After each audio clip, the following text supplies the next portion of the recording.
There's a pattern a lot of students come to me with, and it's the pattern of having to effort so hard to do simple everyday tasks.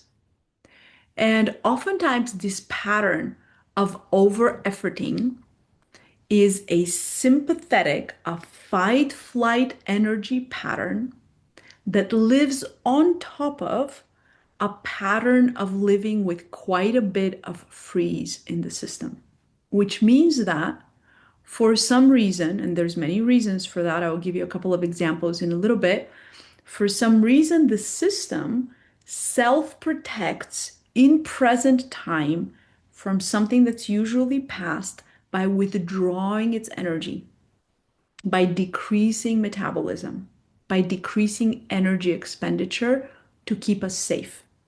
And yet, life has things to do. You might have to go to do some administrative task, or you might need to do something that's important to like renew your car permit, or maybe your kids need something and you need to go do something at the school, and yet you don't have the energy to do it. Now, when there's this freeze conservation, decreasing metabolism, decreasing energy expenditure pattern, and on top of it, you need to do something, a lot of us have used to using the sympathetic fight flight adrenalized energy to get things done. However, when we get our things done and ticked off and checked off with that energy, because that state is an override state, under it, there's this energy conservation. On top of it is really using the HPA, hypothalamus pituitary adrenal axis, chemical axis to get ourselves going. What happens is when we end the task, we don't actually feel contentment, satisfaction, competence, pleasure, enjoyment, healthy pride, self-esteem, self-confidence for getting a job well done, because the capacity to feel those emotions and experience those states is in another nervous system state. It's in the safe enough, safe and social ventral state. That's a state of low threat and low self-protection.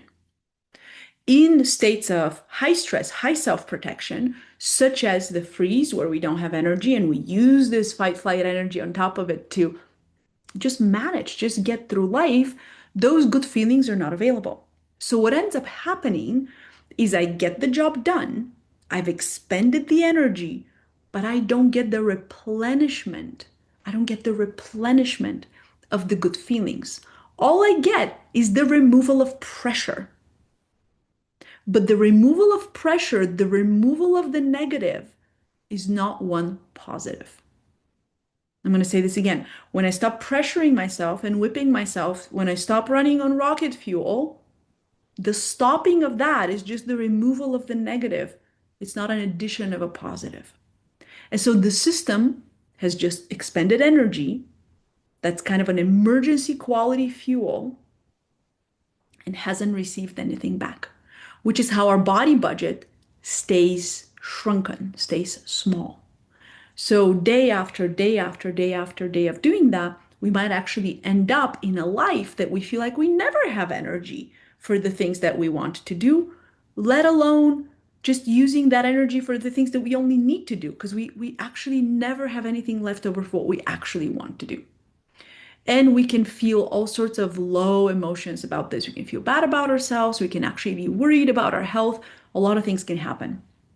Why somebody might have a home base of freeze is very complex. For a lot of us, that has happened all the way back in utero. And those of you who've done some of the PPN work, you know about this, all the ways that our nervous system begins to get formed in utero, that early on for infants, most of the strategies for self-protection are somatic, which means that we're going to withdraw while we're in utero from anything harmful, real or perceived, that's coming our way. And so we can use these early primitive reflexes that then the system gets used to going through life a little frozen all the time with a little lowered energy expenditure, lowered metabolism, and just keeping itself withdrawn from life, which makes it really hard to get things done.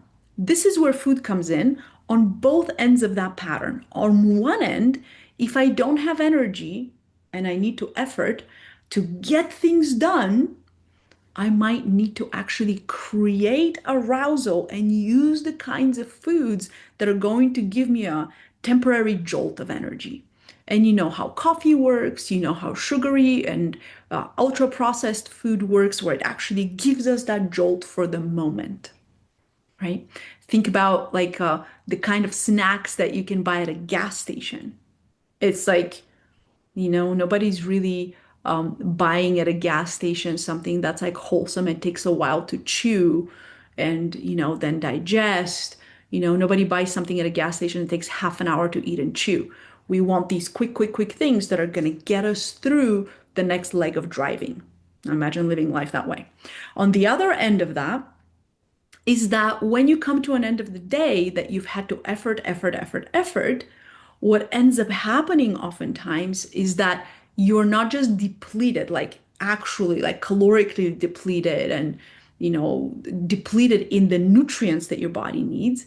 You're also depleted because you haven't received satisfaction, contentment, competence, pleasure, healthy pride, enjoyment, self-confidence, self-esteem for the things you did, which is the way that the brain rewards us for getting work done. I show up to work every day because I feel rewarded. But if I felt stressed, I couldn't feel that reward because stress and reward don't live in the same neighborhood. So what happens is oftentimes at the end of the day, it might end up turning to alcohol or ice cream or something else to receive a semblance of satisfaction, contentment, goodness, because I didn't get that from my day.